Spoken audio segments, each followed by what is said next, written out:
Hello, everybody. Several of you have asked if I could give a presentation on scoring in bridge, and that's what this is. Actually, I'm going to prepare two of them. One is going to be much shorter, focused specifically on duplicate bridge, and this one is going to be everything you could ever possibly want to know. And you know me, I like to have everything be in context, and I like things to kind of be a story. And to really understand scoring in bridge, you need to have a story. So here we go. Okie doke. Today we're going to talk about scoring in bridge, and we're actually going to talk about four different things. We're going to talk about scoring in rubber bridge, which is the kind of bridge we used to play at my parents' card table in their living room, or the kind of bridge people play with their friends on the weekend, or kitchen bridge, or whatever you want to call it. And then we're going to talk about Chicago scoring and duplicate bridge scoring, and finally Swiss team scoring. And I know that you're thinking, oh my gosh, but I hope that as we work through it, it'll be much more like this. Okay, so back in the day, in the 50s or 40s or whenever it was, and every time you purchased a pack of playing cards, it would have a little scorebook in it. It'd be a stack of sheets that all looked like this, we and they. And this is actually a classic bridge score sheet. It consists of two parts, above the line and below the line. And what gets scored below the line is the contracted tricks that you make. So if you bid two hearts and make two hearts, you get some score below the line for those tricks. And if you bid two hearts and make four hearts, you get some score below the line for the two tricks that you contracted for. Above the line is where the over tricks go. And above the line is where bonuses go for bidding and making a slam, for winning the rubber, and we'll explain that in a moment. And in rubber bridge, if you had four of the top five honors in the trump suit, you got 100 points. And if you had all five, you got 150 points. That doesn't apply in duplicate, but it would apply in rubber bridge. And finally, if the opponents make a settle on a contract, take a contract, and you cause them to go down, you set them, then the penalties are awarded above the line. So for example, suppose my brother and I, playing against my parents, bid two spades and we made three.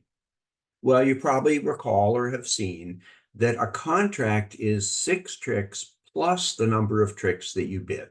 You don't get any points scored for the first 6 tricks. You just get points scored for the tricks above that. So a two-spade contract says we're going to take 8 tricks with spades as trump. If you make your contract, each of the tricks above 6 is worth 30 points if the contract is a major suit, spades or hearts. If it's in no trump, the first trick is worth 40 points and the additional tricks are 30 points. And if it's a minor suit, clubs or diamonds, each trick is worth only 20 points. So if my brother and I bid two spades and made three, it would be scored both below the line and above the line. We'd get 60 points below the line for the two contracted tricks and 30 points above the line. Now we shuffle and deal and play another hand. Maybe my brother and I, go down one, not vulnerable. We'll talk about vulnerability in a little bit. If you go down, the opponents get 50 points per trick of the number you go down if you're not vulnerable, and they get more points, 100 per trick, if you are vulnerable. So if my brother and I were down one, not vulnerable, my parents would score 50 above the line. So we shuffle and deal again, and this time my brother and I bid one no trump and make one, and it's scored as 40 below the line. Now, when one of the teams gets up to 100 points below the line, either from a couple of different contracts or all in one contract, you draw a line. And this is called making game. And the team that made the game, my brother and I, the team that made the game is now said to be vulnerable.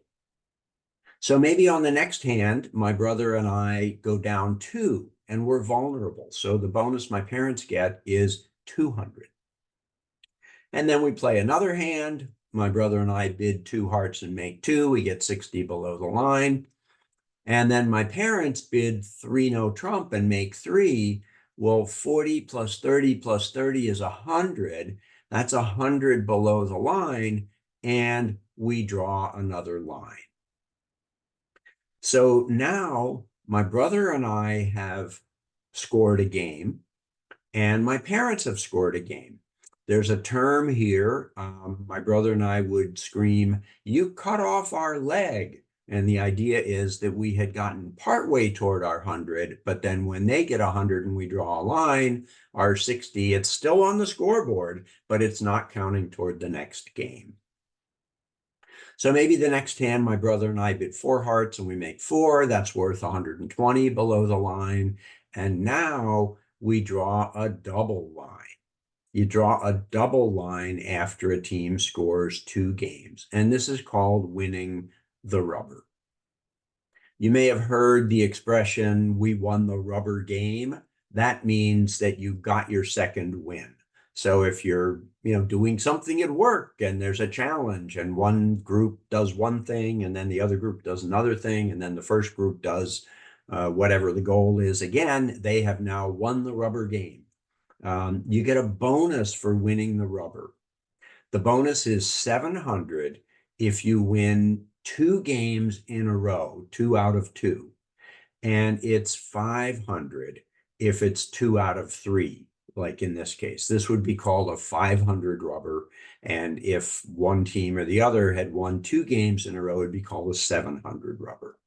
So my brother and I get a rubber bonus above the line of 500 and we shuffle and deal again. And now we're starting a new rubber. Nobody is vulnerable. Maybe my parents bid 3 diamonds and make 3, they get 60 below the line. And because my brother and my parents and I were all kind of crazy when we, get so tall that it didn't fit on the sheet anymore, we'd add up the totals on both sides. We'd write it at the top. We'd put down a new we, they, and we'd carry that score over. And we began calling it the cumulative score. And by the time we finished playing bridge, when my brother and I finished high school, we probably played a little bit in college with my parents. We had many, many, many pages on a clipboard, and the total score was in the hundreds of thousands. I wish I still had the last piece of paper, but I don't. Okay, so that's rubber bridge scoring.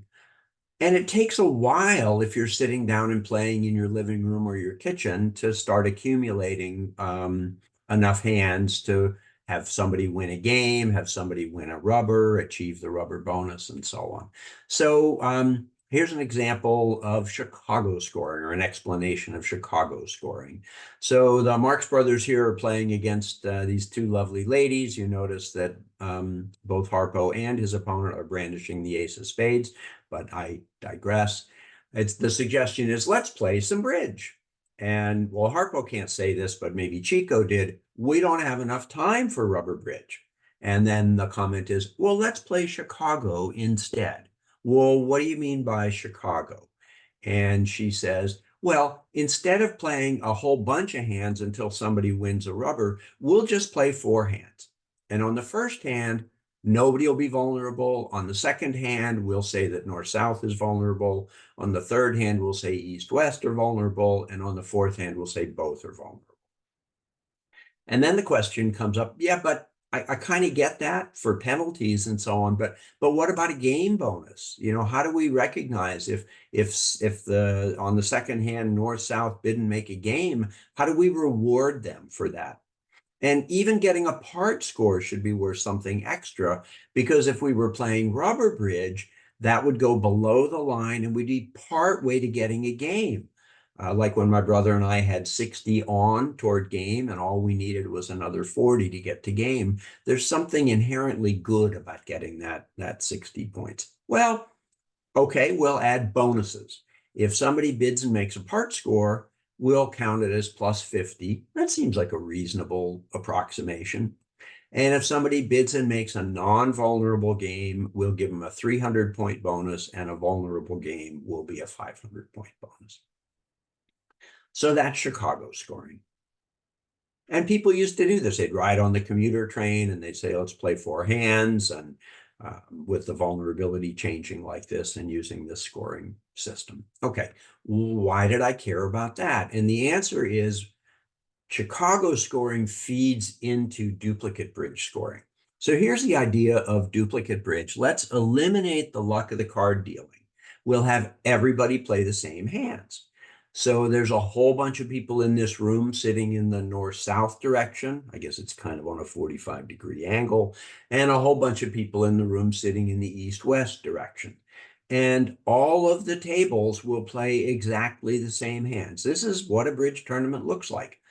Dozens, hundreds of tables in a big convention hall. Everybody sitting and playing the same hands at all the tables.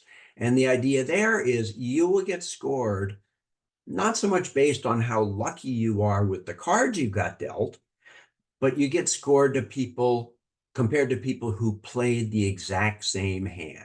So actually, if you're sitting north-south and there's east-west players at your table, you're not actually competing directly against them. You're competing against all the other north-south players who held the exact same hands.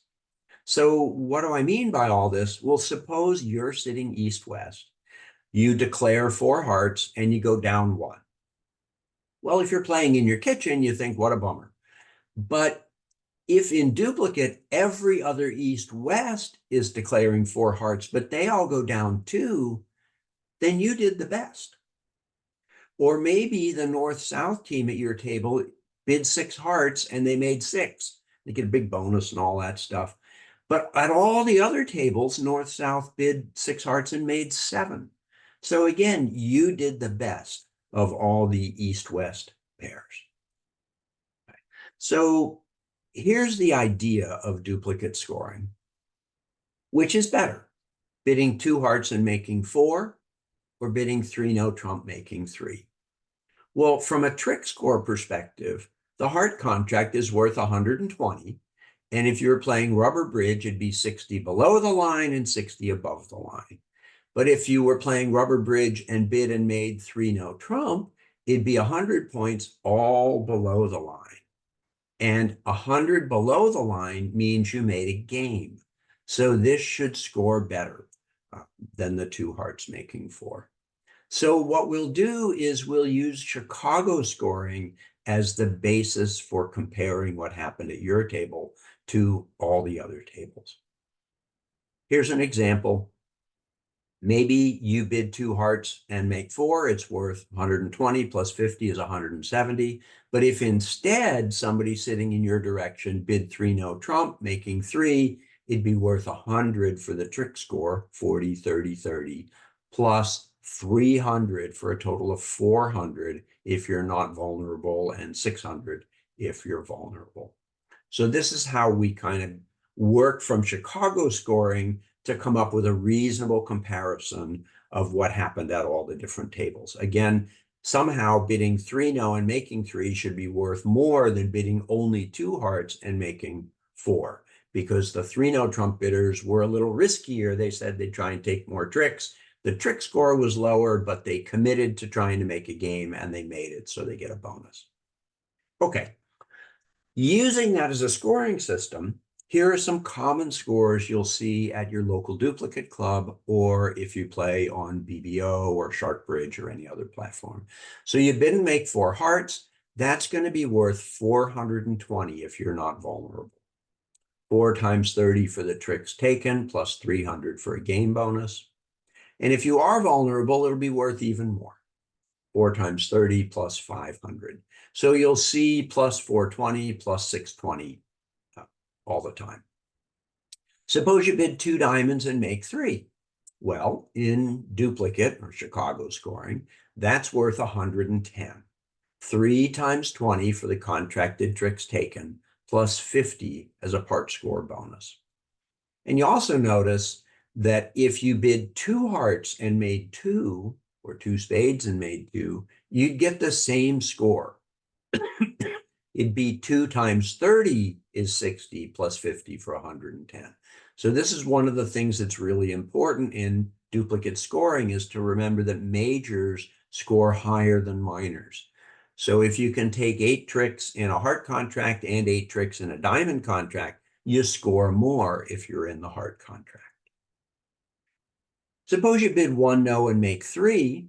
Well, your trick score is 40 for the contracted trick, plus 3 times 20 for the others, plus 50 as a part score bonus is 150. And if you bid 2 no and make 3, same number of tricks, it's the same score, because the trick score is 150. If you were playing in your kitchen, it'd be 70 below the line and 30 above, but here we don't care about that distinction. It's 40 for the first trick and 30 for each of the next two, plus a 50-point part score bonus. But if you bid 3 no and make 3, now you're going to score 400, because you get the same 100 for the trick score plus 300 for a game bonus, and 600 if you're vulnerable because the game bonus is higher. And no trump scores a little bit higher than majors. So bidding 1 no and making 1 is better than bidding 1 heart and making 1. Now let's go on further and look at examples where you don't make your contract. Suppose one side bids 3 spades and goes down 1. That's a 50-point score for the opponents. 1 times 50 for the under trick, and 1 times 100 if you're vulnerable. Oh, and the call out box here, important point, bidding and making game makes a huge difference.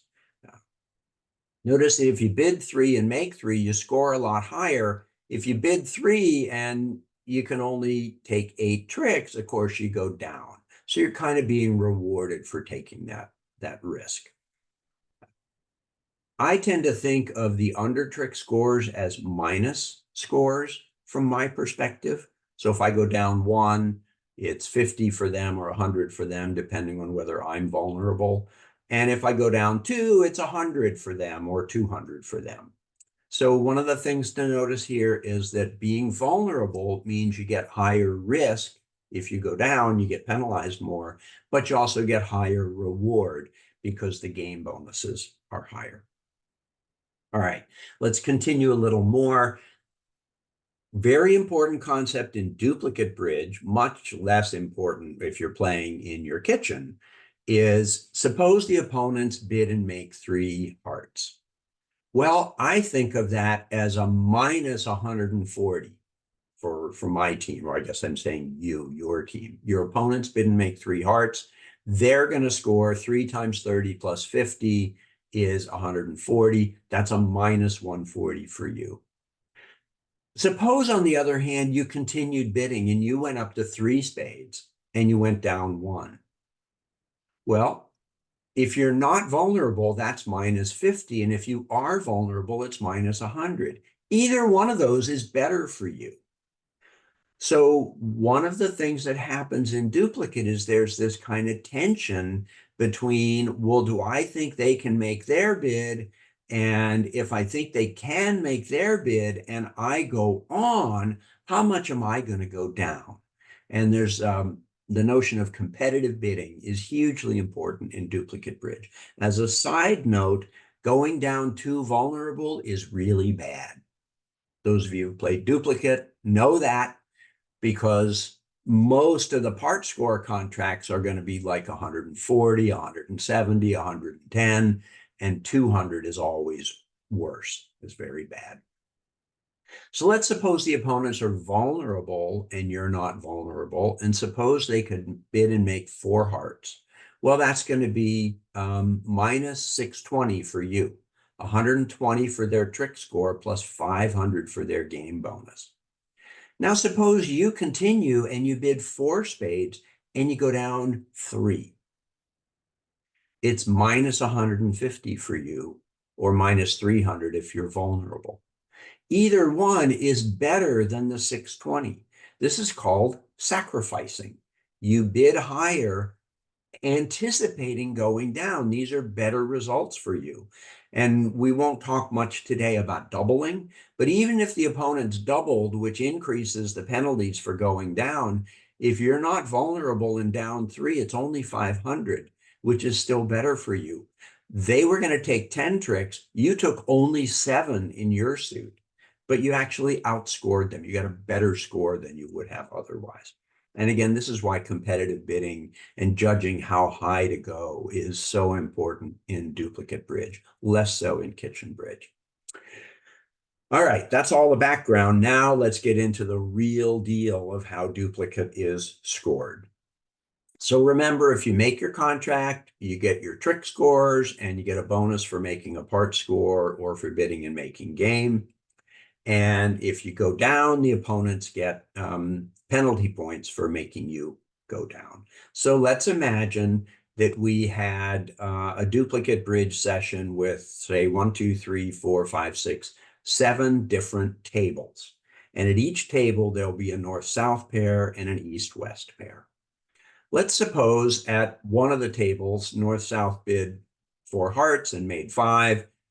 The Chicago score for that is going to be 450 on the north-south side. And then there's another table that bid 4 and made only 4, so their score is 420. Maybe there's another table that did the exact same thing. Maybe there's a table that bid 3 no and made 3. So that's going to be 100 for the tricks plus 300 for the game score, the game bonus. That's 400. Another table stopped short of game. They bid 3 hearts and they made 4. They only score 170.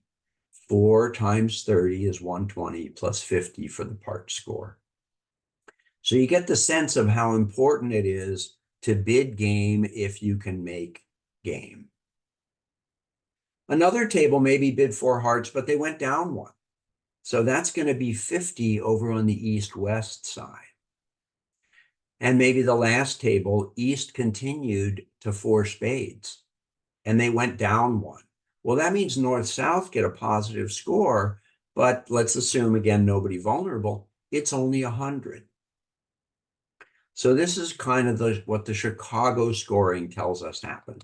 Well, what matters in duplicate is how you did compared to everybody else. So this kind of raw score or Chicago score, it's going to be converted into something called match points.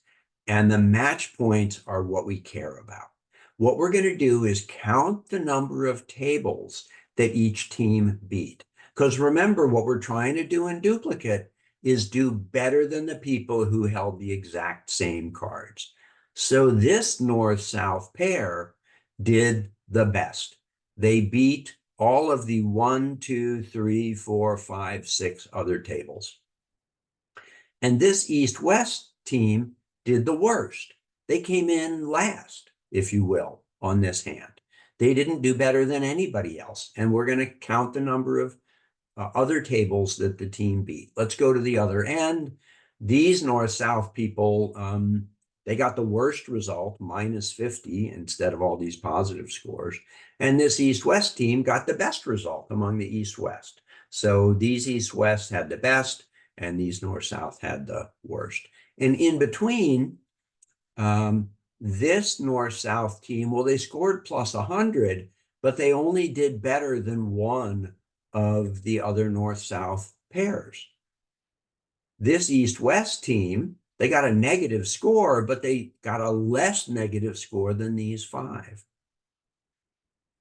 And this team, the north-south, beat 2 tables, and the east-west beat 4 tables. This one beat 3 tables each direction. And these 2 were tied. The north-south here beat 1, 2, 3, 4 tables and tied 1. So the way we score this is we say they get 4.5 match points. And east-west is the flip of that. These east-west teams did better than the first one. They tied with each other, so they get 1.5 each. This is the score we care about. This north-south team is getting 6 match points. this north-south team is getting 0 match points. The jargon is this north-south team got a top and this east-west team got a bottom. Notice, as we've commented a couple times, that east-west do way better going down 2 in 4 spades instead of having the opponents make 4 hearts, or even this 3 hearts making 4. Competitive bidding is super important in duplicate, and over time you'll come to really appreciate that. Okay, so this is how a single board or hand would be played. This is how we compare how the north-south players did versus the other north-souths, and how the east-west did against the other east-west. So your total score for the duplicate session is going to be the sum of the match points that you earned at every single table you played. So let's imagine that we had a 6-board session and the top score on a board was 5, so the average is 2.5. The total number of possible match points is 5 on each board times 6 is 30. And let's suppose this was your result. You had a really good result here. You got a top, you got a next to top, oops, you got a bottom. Oh, you got a couple of averages and a hand that's very close to average. If we add these up, we get 16. Well, there were 30 possible, so we did a little better than average. We got a top here, we got a bottom here, we got average or close. People think in terms of percent. In this example, you could have, if you were the best on every single board, you would have gotten 30 match points. You scored 16. Well, that's pretty good. It's more than half. And people think of it as 16 out of 30, which is 0.5333 or 53.33%. And at the end of a match, people will say, oh, we played great. We got a 53%. In a typical session, 60% is really, really high. So if you think back to grading rubrics in elementary school, where 70% is a C and 80% is a B and 90%, 53 would be lousy. But in bridge, 53 is great because it's really hard to consistently score above average. And just to help make this clear, I looked up a recent session that had 24 boards, 9 tables. These were the scores. The overall winners had a 62%, and 9th place had a 40%. So when you get your duplicate results and you say, well, we only scored 56, that's pretty darn good. Okay. I'm beginning to think that maybe we're looking like that guy on the first page of the presentation. Anyway, let's finally talk about Swiss team scoring. Swiss teams is super fun. It's a different scoring method. In fact, slightly different way of playing. You form a team of 4 players. So it's 2 pairs. So you and your partner find another compatible pair that you like and you have fun and you can laugh with when things go well and laugh with when things go bad. And in round 1 of the Swiss teams, each team will play another team in head-to-head play. So you and your partner sit north-south at this table, and your 2 teammates sit east-west at another table. And the team that you're facing is sitting east-west here and north-south here. And you'll play the exact same hands at the 2 tables. Usually in a match, there's 6 to 8 hands. Both tables play the same hands and we combine the scores. So let's look at how that would work. At table 1, on board 1, maybe north-south bid and make 4 hearts. That's plus 420, and that's your team. And at the other table, well, it was the same result. 4 hearts by south. bidding and making 4, that's 420 for the north-south team at the other table. Well, your team was east-west. So at one side, you got plus 420. At the other side, you got minus 420. So your total is 0. It was a push. It was a wash. It was the same at both tables. Second board, the bad guys against you bid 3 hearts and you set them 1 for 50. And your team, your teammates, they bid 2 hearts and made 2. So maybe you guys bid 2 spades and forced the opponents to bid 3 hearts and they went down. This is the competitive bidding thing. So your team scored 50 on one side and your team scored 110 on the other. Somehow, you got to add those, you get 160. Another board, you bid 2 no trump, make 3 for plus 150. But over at the other side, your opponents sitting north-south, they bid 3 no and made 3. So that's going to be 100 for the tricks plus 300 for the game bonus. Your side got outperformed. 400 minus 150 is 250. Now, just to make this even more fun, it was observed at some point that these scores, occasionally there's one hand with a huge score, and maybe that's not quite fair. So the raw score is converted to something called international match points. And it just attenuates by a little bit or flattens out the really big scores. So in this particular instance, board 1, your team scored 0 imps.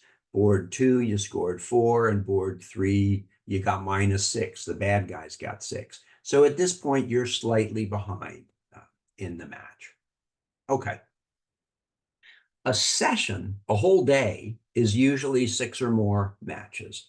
So maybe in the first match, your team bids 4 hearts, makes 4. At the other table, it's the same result. This starts out similar to what we had on the prior page. So sometimes your team is plus and sometimes your team is minus. Those get converted to imps. And when we add them up, your team scored 12, 16, 17 minus 11. You won the match by 6 imps. And then you go on and play match 2 versus another team and match 3 versus another team. And if you're playing in an ACBL event, anytime you win a match like this 7-board match, you score some master points. So you don't have to win the day overall. Every match you win, you get something. But if over the course of the day, you're near the top overall, you get a lot more points. And of course, bridge being bridge, each match's international match point total is converted to victory points, which is yet another slight flattening of the scale. And the overall score is total victory points. So the only thing we didn't talk about was doubled and redoubled contracts. We won't do this in detail, but here's the idea. If you're not vulnerable and you go down 1, it's 50, down 2 is 100, down 3 is 150, down 4 is 200. It keeps going, 50 points a trick. If it's doubled, the scoring is accelerated.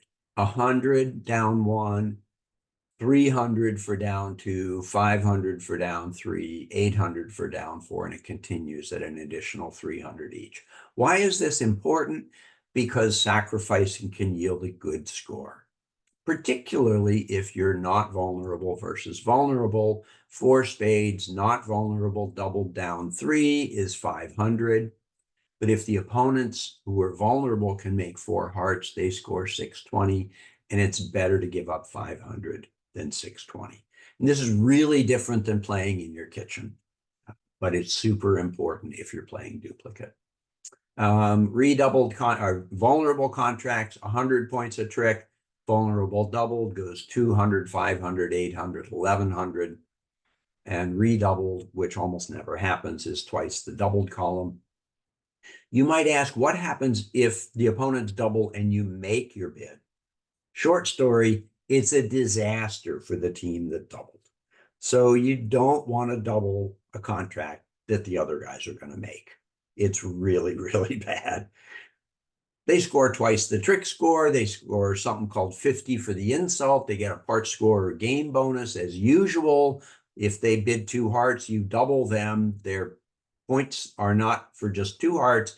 It's like it was 4 hearts and they score a game bonus. So it can be a complete freaking disaster. And redoubled over tricks are worth even more than they are regularly. And redoubled, everything goes up, up, up, up. We don't want to care about that, but eventually you'll want to learn about sacrificing. That was everything you could possibly want to know about scoring in duplicate bridge, and I'll stop the recording. Hope you liked it.